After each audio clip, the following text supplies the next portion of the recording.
John, you put up a thing on Twitter the other day, and it's not, there's no real merit to it. This is mostly fans, probably, honestly. But the mock draft simulator, and there was 5 players that were picked the most by people who did mock drafts for the Eagles. I'll give people the rundown. 34% of people picked defensive tackle, 25% picked an edge, and 11% picked an offensive guard for the round 1 pick for the Birds. And the top 5 players were Walter Nolen, Donovan Ezeiruaku, Mike Green, we'll talk about him. I don't think Howie would go down that road. Kenneth Grant and Gray Zabel, the offensive lineman. John, which of those 5 players do you think is most likely for the Birds based on their position, based on what the team wants, based on the way the team drafts, as you've seen it? Do any of those players jump out? Maybe it's a different, but I just want to use those 5 for the sake of the conversation. Well, there's a couple of them I don't think are realistic. Probably Grant is not realistic, and Mike Green's not realistic. So I think there's at least a chance that Walter Nolen will fall. I doubt it, but a chance. I think Gray Zabel, chance he's there, and then Ezeiruaku is the one guy they've already, visited with, brought in for a top 30 visit. So obviously they have interest in him, or at least want to find out more information. I always say with those visits, everybody points, well, they drafted this guy. I always bring up Darius Geis. People never think about, hey, you know what? It can go poorly as well. And he got in a shouting match with Deuce Staley, if you believe the rumors. If you believe Deuce, it was somebody else. But either way, it didn't go well. Right. And they actually ruled him out. He never panned out to anything in the NFL. He was a great running back. No. Washington drafted him, I believe, in the 2nd round. Never panned out. So, but he was here, and the Eagles liked him a lot, and it went in a negative direction. So people never think that. They're interested. Yeah, they might be, and they might find out something they didn't want to find out, and it might be an opportunity to rule some out. But the fact that he's here tells you something. So of the 5, and you're right, it's mainly fans. It's Pro Football Network's draft mock draft simulator. But a lot of media people use that as well. Right. So just to do their mock drafts. So all of that is factored into it. But yeah, I mean, the positions are on board: defensive tackle, edge, offensive line. So, some educated people going in the right direction. I'd like to think some of the Birds 365 listeners are on there. 35% picking defensive tackle, edge, and offensive lineman, or whatever the percentages were. That's good education right there. Yeah. So they're right with and then it becomes, just who's going to fall to 32. Of the pre-draft visits, you probably had 3 potential, and I don't even think 3. I would say 2 potential picks at 32, which would be the Boston College kid and Josh Connerly from Oregon. Had a top there. Now, I think we're only at 9 or 10. So there's 20 more names we don't know. But of the ones they brought in, there's been 2 potential picks at 32, I would say. And then, probably the one outlier they brought in was the cornerback from Kentucky, for a lot of reasons. I think it's Maxwell Hairston. Yep, that's it.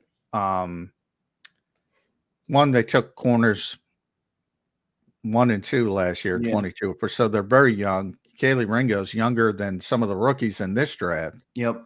So I don't think it's possible, but he might be. And I don't think he's worthy of that 32nd slot. To me, he would look at, that's a guy, if they trade down, maybe he gets involved. But those are the 3 sort of top tier guys potentially that they brought in to date. and then some others, day 2 potential picks. Even, they'll bring in guys they want to target on day 3 as well. So, but that's where we are with the draft. In round 1, John, do you think tight end would even be a possibility for this team? No, I don't. Well, like let's just say I don't think Tyler Warren's a chance, but let's say that Colston Loveland falls from Michigan. Well, that's why I don't think there's any chance either get to 32. Okay, so right there, you're not getting. If Tyler Warren falls to they're going to take him. He's not falling to 32. No. I think there's maybe Colston Loveland 20% chance, but not Tyler Warren. Then it enters the equation. I don't think anybody else is worthy of that pick, and that's why. But I think tight end is a big need, and they will draft a tight end in a somewhat significant spot. Could be starting in the second round, especially if they trade down. But yeah, they'll draft a tight end at some point. We'll see what they end up doing there. The first round tight end, I didn't see it, but I wanted to see what you thought of it. If a guy like that fell. Skid Marks checks in. He says, do you like the running back Blue from Texas? I think it's Jaden Blue you're talking about, Skid Marks. I happen to be a fan. I was watching I had the NFL Network on. I thought is that the guy that ran the 4.28? No, they all run 4.28s. I think they got they brought in the Penn State 39-yard yeah, Texas. The Penn State 39-yard run. Yeah. Well, I think he had like a 4.38 at the. They're combine. all pretty good though. Combine. I mean, 4.28 at the pro day, 4.38 at the combine. Put it somewhere in the middle in the truth, but I like the player. I don't know if the Eagles would draft a running back though. I don't know where he's projected. Day 3. I think they could draft. I don't know where he's projected. Like I say, I think he's pretty young. He's 21 years old, I think. Yeah, I mean, running backs tend to get pushed down a little bit, I think, and that's probably why they're looking at him. If he does fall, I don't think they'd take him until day 3. Is how I would describe it. Yeah. But I think everybody's in the equation day 3, and they brought him in for a reason. One of the things I don't get about the A.J. Dillon signing, not that it matters, because I think he's a good player if he's healthy, and they didn't pay him much. So it doesn't matter, but I just don't see the complementary fit with Saquon. Like if Saquon was hurt and then you had A.J. Dillon as a backup to be your lead back, I'd be, all right. But I want more of the compliment on game days when he's out there, and that's Kenny Gainwell, Will Shipley potentially, and maybe that's what they see with Jaden Blue because of that speed and the explosiveness. But one thing I did when he came in, I looked up some of his scouting reports, and he's got a lot of ball security issues. And he's a poor pass protector. So, I mean, that's what I'm looking for. I'm looking for a guy who can pass protect and a guy who can take care of the football. So, to me, maybe it's a longer term, and that's why I say day 3. And then you get him in the building, try to develop him, and maybe something down the road. Yeah, we'll see what they end up doing. Maybe it is a turn, too, where Howie values the running back more based on what Saquon Barkley did for him. Saquon's probably the outlier, let's be real, but maybe there's a turn. Maybe Howie wants to do more at that position. We'll see what they end up doing. Howie would stand up and yell at you. That they took Miles Sanders at 53. They went out and traded for DeAndre Swift. They'll take a running back in the second round. True. Moving on. That's fair. They're good assets. Maybe I stand. And they just drafted Will Shipley in day 3. I mean, they'll take. I don't know what it is, John. I don't like Will Shipley. I don't even like him at running back too. I don't know, man. But on that, he's pretty explosive. You saw that run against Washington. Yeah. He got tracked down by who? A linebacker. I'm not trying to pick on him. He can run a lot faster than I can, so I don't want to be that guy. But I don't know. I don't think you got better at running back too. Not that it matters that much because you have Saquon Barkley, so your headliner is so damn good it might not matter that much. But I'm not the biggest Will Shipley guy. That's fine. I mean, but they drafted him to understanding they're probably going to lose Kenny. And now it's his time to step up. And if he can't step up, then maybe you drafted Jaden Blue on day 3, and maybe he steps up. We'll see. John, what do you like? Do you like that Donovan Ezeiruaku? They brought him in for a visit. He was on that list of 5 names I just gave you. I could see him. I think that's a player that's what the Eagles would like. I like the player personally. Again, I don't ever profess to be an expert on the drafts. I'll let all the draft experts be the experts. I'll see how it all pans out. But I like Donovan Ezeiruaku, and I could see the Birds taking him. Oh, yeah. 32. If he's there, he's a big part of the conversation. Big part. And I think if they did get him, he's in the right away, day 1 starter potential. And that's the player they're trying to get at 32. I would think of the guys, well, and again, we're only talking about 2 players of the guys they brought in, but he'd be the perfect fit because Connerly's probably not playing right away. So that's going to piss people off and say, well, he's not going to play. You think Connerly could be available round 2? I doubt it. I doubt he's going to be there at 32, but somebody's got to fall. So you never know. I don't think Ezeiruaku is going to be there at 32. You might have to target a trade up to get him. But if he falls to 29, maybe it's worth it to you. And you go up and get him. Because I think he's a guy who could potentially start for you day 1. And I think if everything went to plan, I think he would start for you on day 1. You got to do it in training camp and you got to win the job. But I think there's that potential where somebody like Connerly, you can move him inside. Yeah, some people he's a natural tackle, but you could start him inside and kick him out when you need him. And then you have 3 options: Tyler Steen, Kenyon Green, Josh Connerly. You figure you're going to get decent play from one of them. But I don't see the immediacy of Josh Connerly. I see it with Ezeiruaku, and I'm going to have to learn how to pronounce his name correctly. I think you're right on. Ezeiruaku. I think you're right there. So, I think that would be a good fit for the Eagles. John, I'm going to talk about another player here that we mentioned in the 5.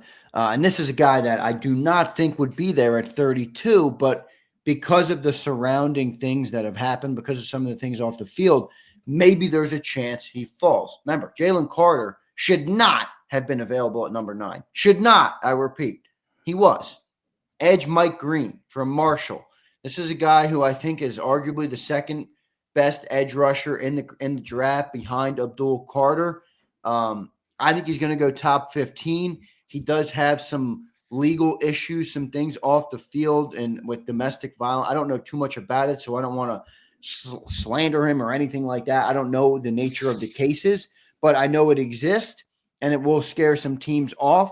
If this is a guy that fell, do you think Howie would take a chance on a guy like that? Obviously, Jeffrey Lurie has a history of giving guys second chances. They believe in the culture. They believe in the organization to set some of these guys right. Go to Jalen Carter. Obviously, think back to, Michael Vick. There's been many instances of Jeffrey Lurie going down that road. Do you think they would do it with Mike Green from Marshall?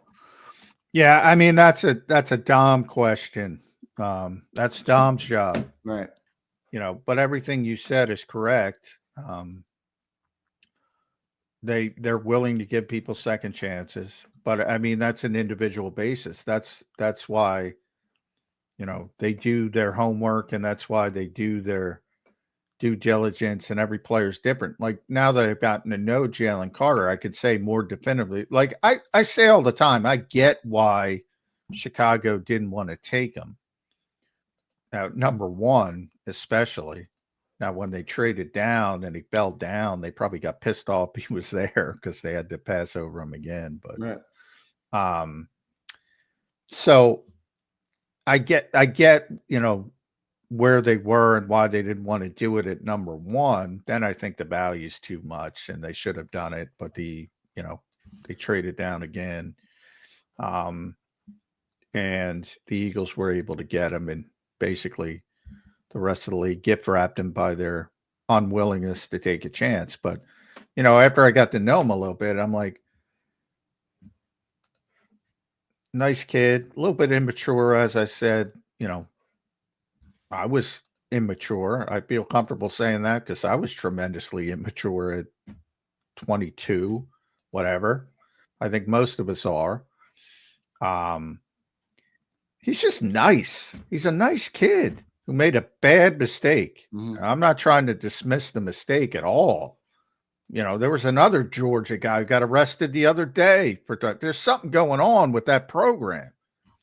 And Kirby Smart's got to get it under control. Young kids and fast cars, John. I mean, that's the thing that about Jalen Carter. Like it's character is not the thing with Jalen Carter. Did he make a mistake in the car? Absolutely. But I mean, I don't know. I'm a guy that likes cars. When I was young, I used to speed and I drove a Volkswagen, for crying out loud. Like I'm just like that to me isn't that big of a red flag. I know it's a tragedy what happened. I'm not taking away from that, but I can look at Jalen Carter and say, oh, there's plenty of good in that guy. I don't know if you can say that as much with a guy that's got multiple domestic violence things. I think it's a different situation. Again, I don't know. It's completely, and that's why I say it comes down to, if you, and I've never met Mike Green one day in my life. I don't know any of that information. That's the kind of stuff we don't know. We have no idea. I do know if it's just football, there's no fucking way he's going to be there at 32.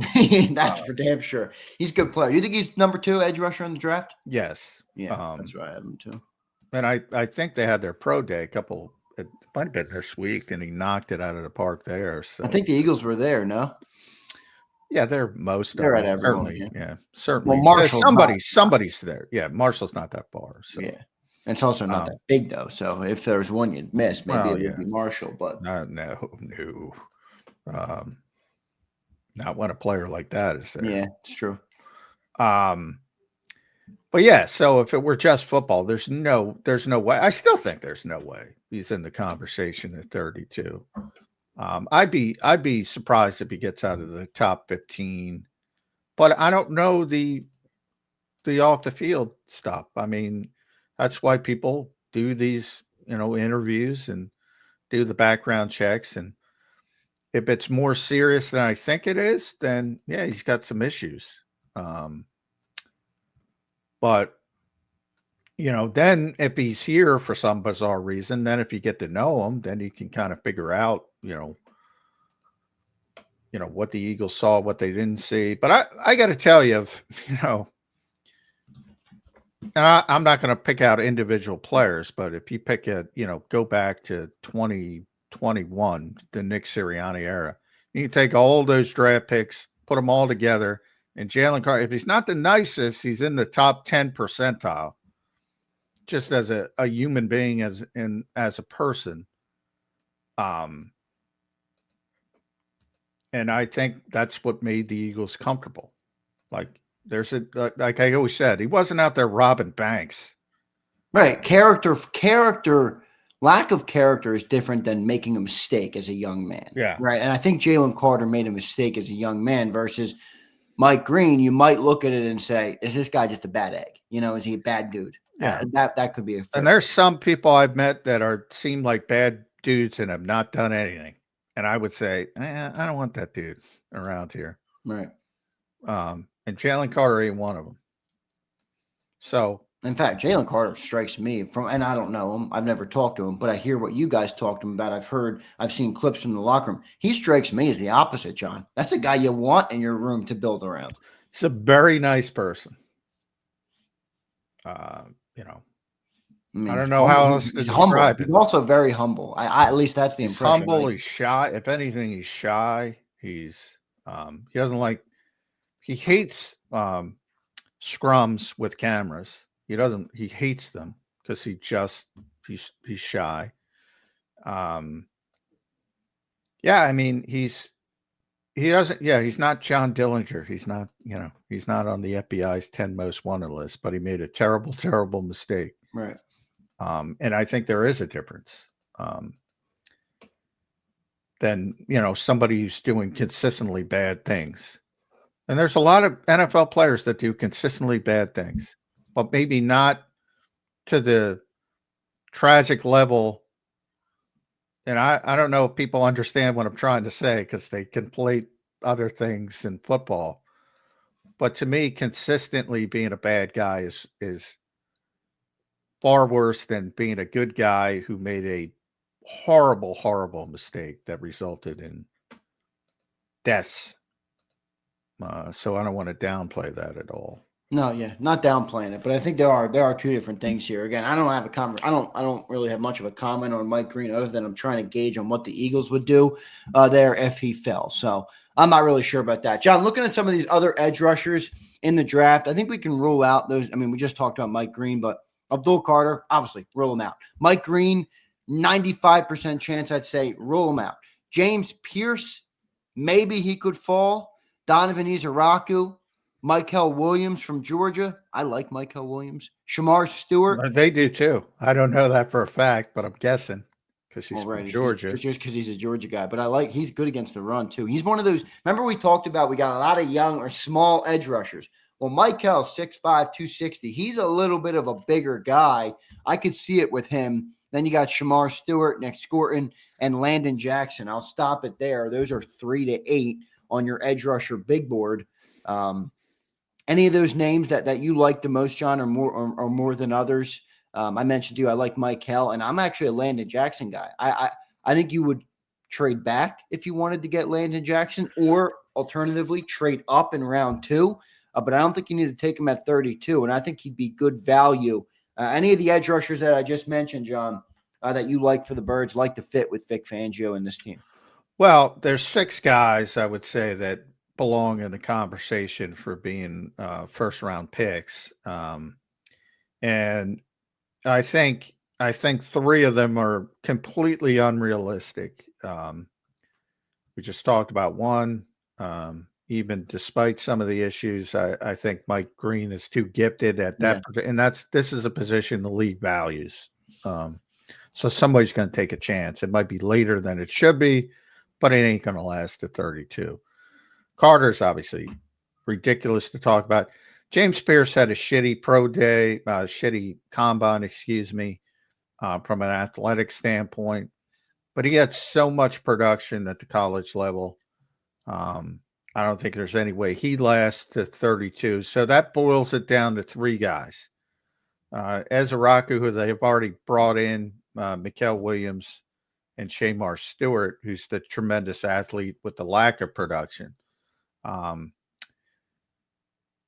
If I were a betting man, I would say none of the 6 reach 32, because again, the position is too valued. I know you got 6 of them though going before 32. It's you can make a strong argument that it's the second most valuable position in the NFL. Yeah, behind quarterback. As one GM described to me at one point, if you don't have the quarterback, you better get to the quarterback, meaning you better have that pass rush. So, they value the position, and remember some of the other positions they value, offensive tackle, it's not as good a year as it typically is. So you don't have as much competition. So it's one of the reasons I think they'll all go. And then I think when you talk about, and you mentioned a couple of them, Nick Scourton, Landon Jackson, probably the next couple would be in the conversation, Jack Sawyer, those guys, Kyle Kennard, who they had some interest in, and they wanted to talk to him at South Carolina's pro day. Elijah Roberts, they brought in from SMU. They brought in a kid from Miami. Trying to find him.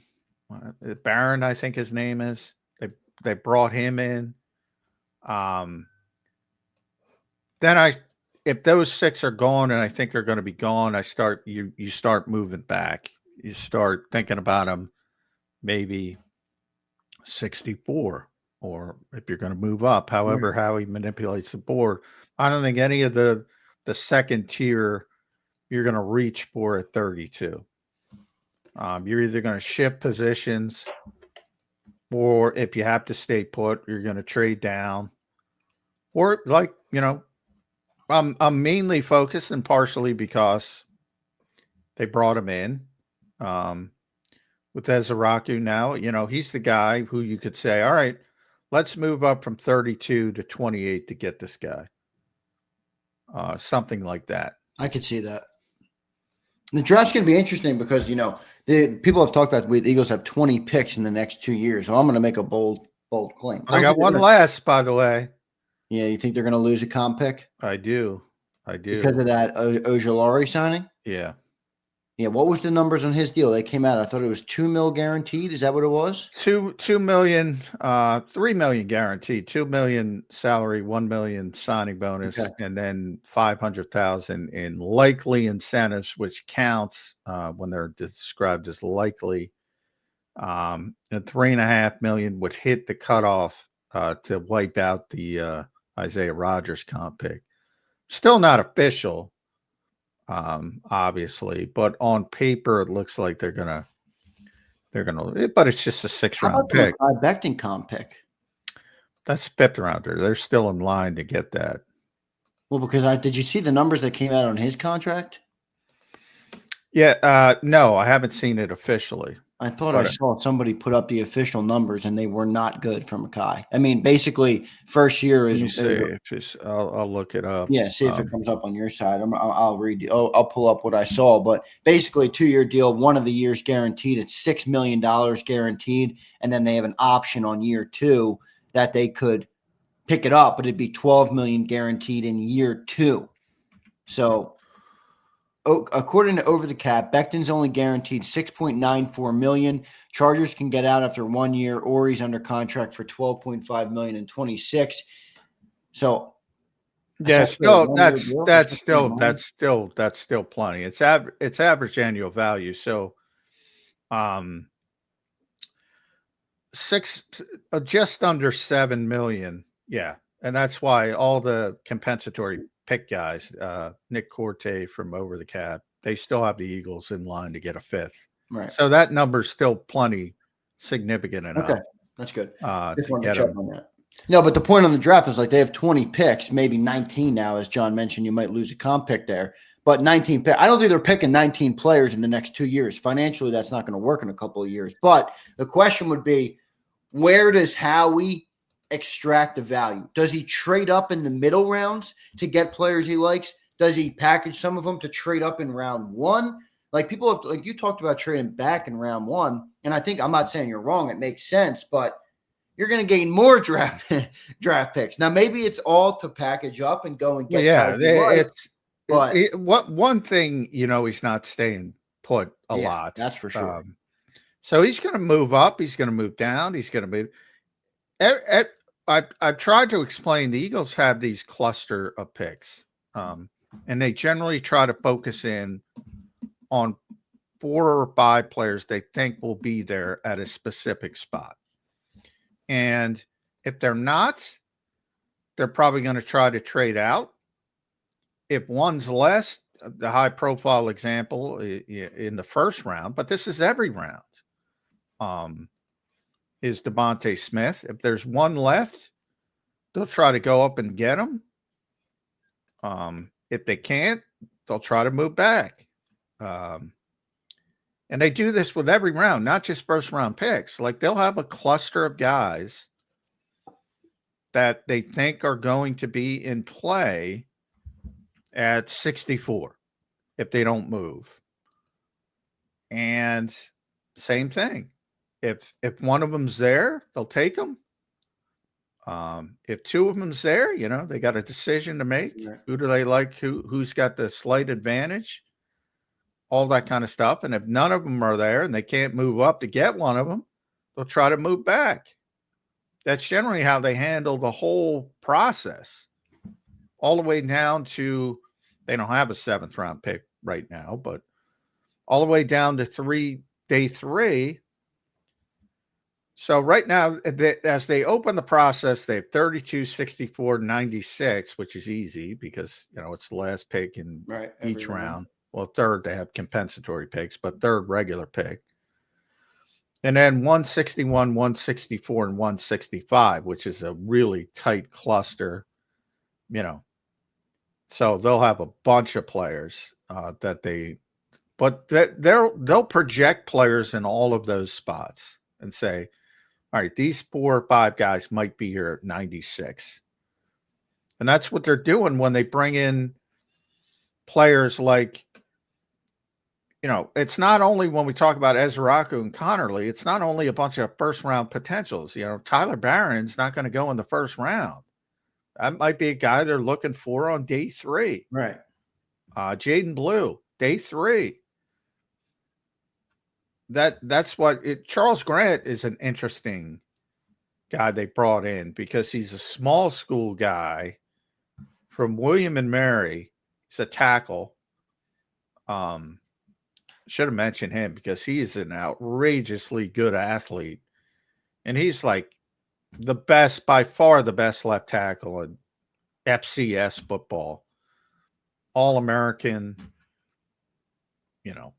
just outrageously productive at that level. But, that's William and Mary. It ain't Alabama. So you have, all right, how is that going to project to the NFL level?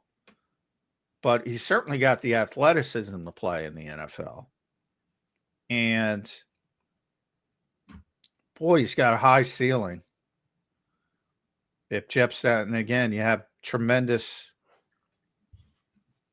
and everyone should have tremendous confidence in Jeff Stoutland. If they can get that kid at 96, that's pretty good.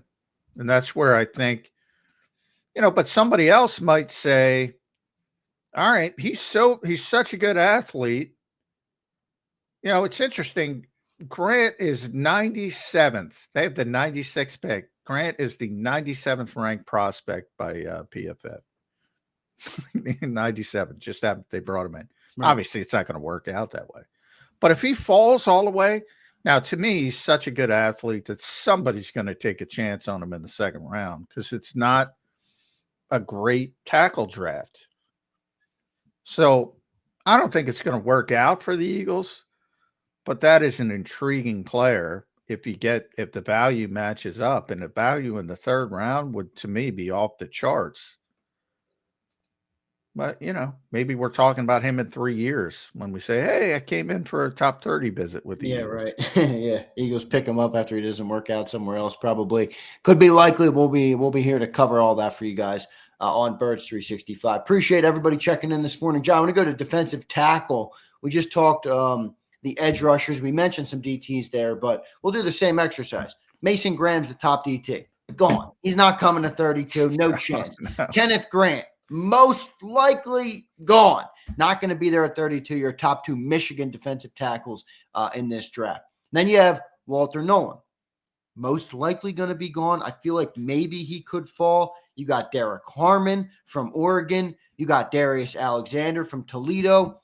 TJ Sanders from South Carolina. Now I think you're getting into those maybe second-round picks, but any of those guys, I know we've talked extensively about Walter Nolen. I think everybody is kind of in a consensus. Oh, everybody would love Walter Nolen. We're kind of become the popular pick amongst all Eagles fans. Yeah, well, he was number 1, I think, on everybody's picking Pro Football Network. Well, he makes sense. That's why. Right. It's not a bad thing. Makes sense. I don't think he's going to be there at 32 again. You think he could be a player they would package up, maybe go to 28, maybe go to 26 to try and grab him? Possibly. I mean, it all depends on their evaluation, I guess. But I'm just trying to get a sense of, like, if you think they value DT in this draft that much, would they do it? Yeah, I think they would take the defensive tackle because I think, you don't. I don't get I don't get the same. I don't have personally. I got to make clear. This is my personal opinion. I don't have as much concern over defensive tackle as I do edge rusher. I think people that listen to the show would realize that by now. So I'm not nearly as I believe in Moro Joma. I think he can be a good player.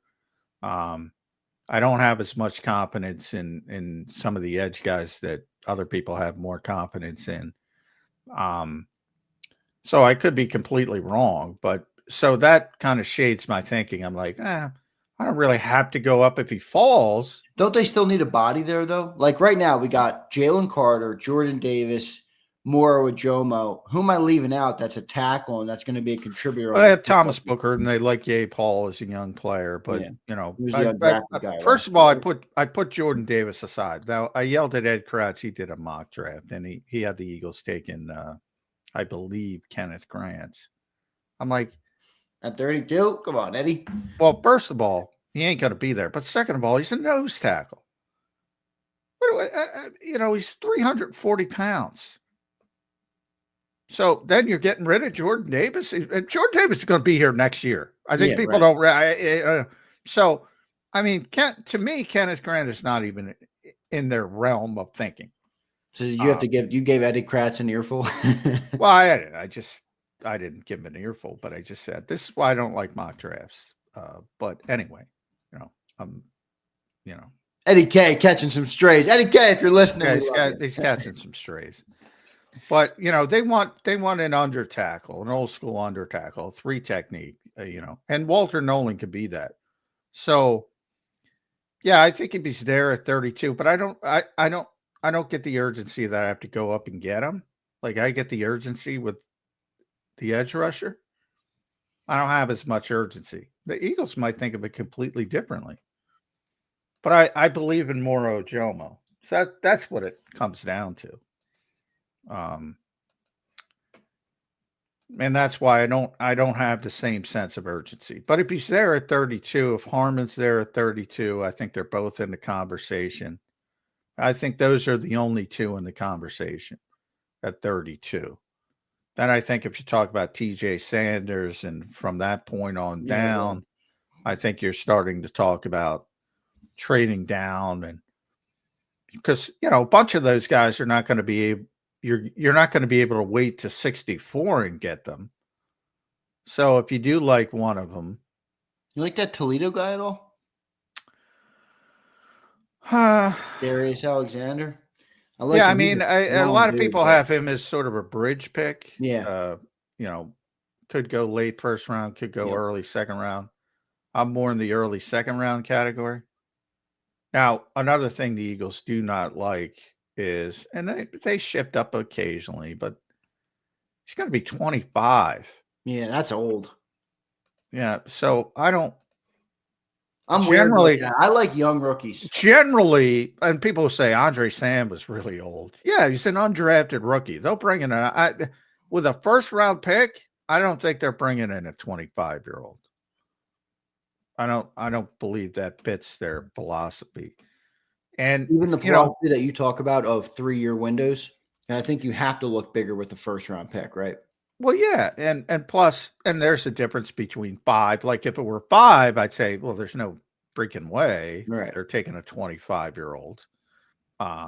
32 is 1 pick away from 33 and a second round pick, so it's not as concerning. But it's just something to put in the back of your mind that, hey, he's 25, or he's going to be 25. Yeah, going to be 25 his rookie season. Yep. Yeah, that's kind of old. So I again, trade down. I wouldn't put him in the conversation at 32. But if you're going to trade down, then maybe. We'll see what they do there. John, let's go to tight end now. All right. These are the 3 positions I think that are defensive end, defensive tackle, tight end. These are the 3 I think the Eagles will 100% address in the draft. All right. Tyler Warren, rule them out. They're not getting them unless they do a crazy package and move up to the top 15. I don't see it. Colston Loveland, most likely out. If he fell to 32, I don't even think the Eagles are a player for a tight end in round 1. Maybe I'm wrong. Then you have Elijah Arroyo from Miami. You have Mason Taylor from LSU. I like Mason Taylor. You got Terrence Ferguson from Oregon. You have Harold Fannin from Bowling Green, friends with the or former player from the new quarterbacks coach in Philly. Gunnar Helm from Texas, who was, I think, met with the Eagles. I'm not sure if that was at his pro day or the combine or what that was. Then you have Mitchell Evans, and you start to get down there a little bit. Any of these names that you think are, oh, that's an Eagles pick? Well, I think the second rounder, potential second rounders, Arroyo, Taylor, Helm. I think those are the guys. Helm, he's not going second round, John. I think he might. Really? I think he might. Like Harold, it's interesting. Harold Fannin is really small. Like, yeah, I'm not a fan of him. He's a wide receiver. He's a glorified wide receiver. Yeah, and there's one of those things where, because Scott Loeffler is, the new quarterbacks coach, he used to be the head coach at Bowling Green, and I think because I've seen that a lot, and I said, I'm sure he loves the kid. I'm sure he had tremendous success with him, but he's just as likely to tell the Eagles, well, he can't block. I mean, honestly, John, I don't know if any of these tight ends can block. Like Elijah Arroyo is a big dude. Yeah. He can't block. Elijah Arroyo, he would be the guy who could block of the tight ends. He can't block. Yeah, but here's the thing. Again, it's about projection. You go back, you can read every single, I guarantee this. You can do it today. You can do it right now as I talk about it. You can write about every single Dallas Goedert scouting report coming into the NFL draft. All of them said he couldn't block because he wasn't asked to block. He was like the biggest star. He was like a wait. Who was his player? Sorry, I didn't hear your name. Dallas Goedert. Oh, for Goedert. Okay. He all he did was he was a glorified receiver at South Dakota State. They didn't ask him to block. The Eagles didn't know he could block. They tell the story all the time. And he's just a big guy who took to the physicality. And that's why it's not about what they were. A lot of them aren't even asked because they're too good as receivers. And that's why I point to Mason Taylor would be my pick if I can get him somewhere in the second round. Because I think there is a lot to people who say this is, a genetics league and is, Jason Taylor's his father.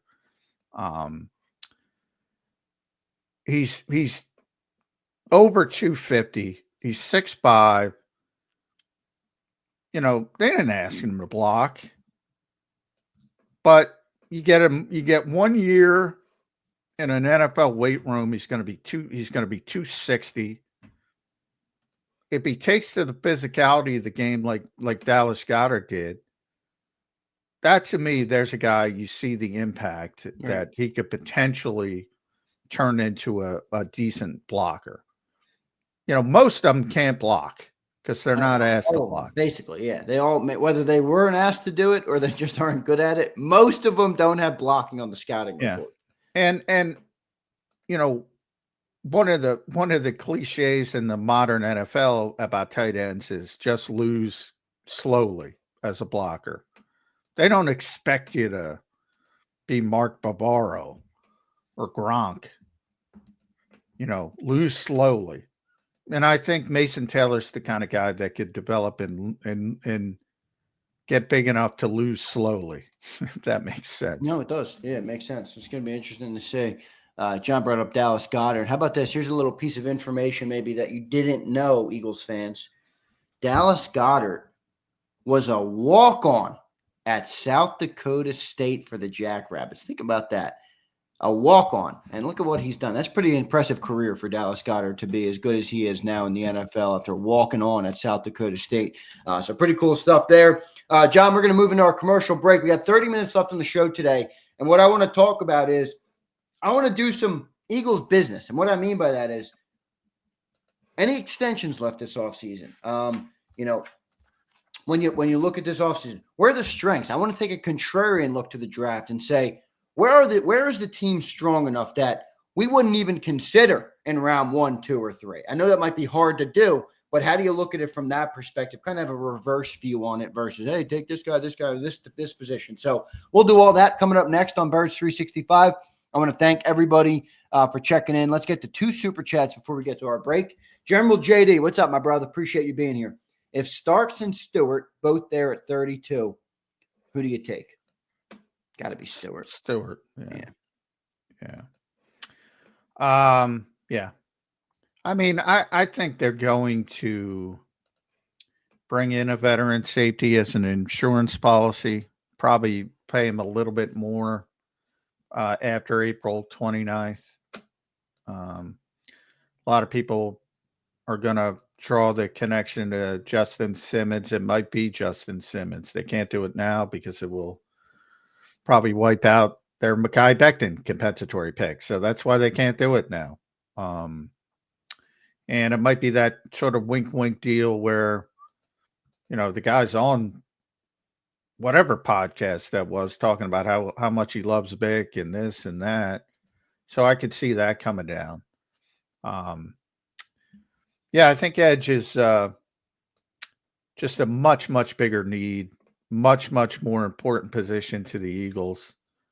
And you got a guy with a high ceiling. Now, concerns me the lack of production. Yeah, I'm almost out on him. Again, I don't profess to be a draft expert, and I don't want to be that guy, so I'm not going to say he's not going to be anything. Me personally, I wouldn't take a guy that was unproductive in college like that. I value production over the combine. Some teams might look at it different, but I think it's a scale, and depending on what you value more is how teams will look at it. I think it's different for every player, probably.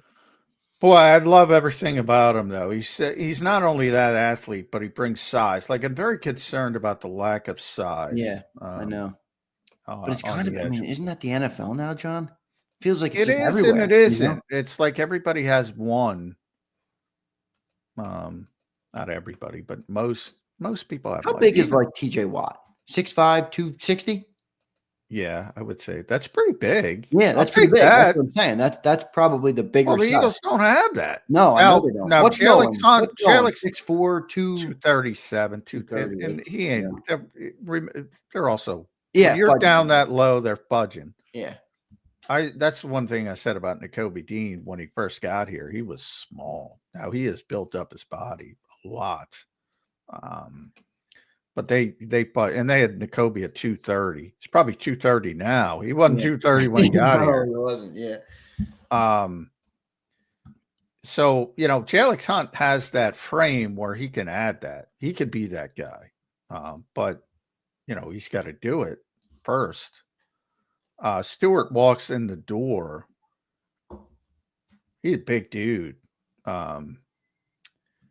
And I think it's a nice compliment. We talk about compliments in the backfield and compliments at receiver. There's compliments at edge rusher too. And I think Shamar Stewart would be a nice physical compliment to Nolan Smith on the other side. How about Landon Jackson? My boy Daz loves Landon. I like Landon Jackson. Well, same thing. Yeah, he brings, but he doesn't, and he's a good athlete. He's a good athlete as well. Yeah, he tested very well, but he doesn't have the guy. I'm all in on Landon Jackson, but it's got to be a second round. Yeah, I think it would be. I think that, remember the scenario? Well, we've talked a lot about it on the show. The scenario where you move back in round one. That's the guy. I think that's who a guy like that is who they would do it for, right? You get value out of that first round pick. You don't like somebody there. If you like a guy enough in early round 2, you move back, you get an extra asset, and you pick up your guy. I could see Landon Jackson. I could see Shamar Stewart being the type of player the Eagles would go up for. Up for, though, not back. Yeah, right. No, Landon, you could go back for probably. Yeah. The Eagles tend to like the athletic freaks. Yeah, they do.